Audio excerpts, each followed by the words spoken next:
ఇవన్నీ కూడా హాస్టల్ గదులు ఇలా ఉన్నాయి.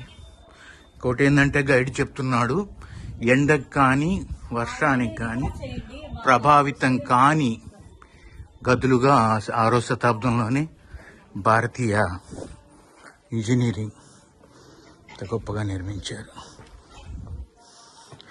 ఇక్కడి నుంచి విద్యార్థులు ఆ మహాద్వారానికి వెనకాల ఉండేటువంటి గుడికి వాటికంతా కూడా వెళ్ళేవాళ్ళు.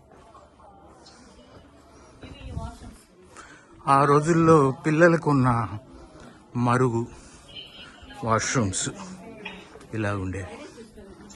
అంత లోతుగా పెట్టి అంత గొప్పగా ఆ రోజుల్లోనే ఎంతో పరిశుభ్రంగా ఉండేటట్టు నిర్మించిందనమాట. డ్రైన్స్, కంప్లీట్ డ్రైన్స్ ఇలా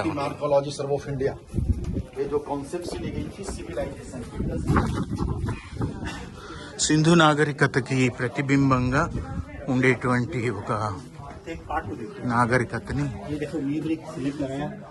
చూడండి. ఆ బీమ్స్ వేసింది కానీ దాని మీద మళ్ళీ కట్టింది కానీ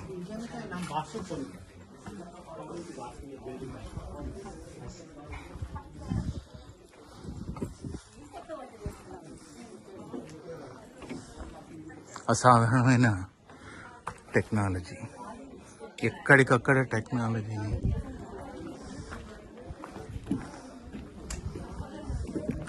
ఇక్కడి నుంచి ఇలాగా లోపలికి వెళ్ళేటట్టు ఎన్నో రకాల సౌలభ్యాలను వాడున్నారు.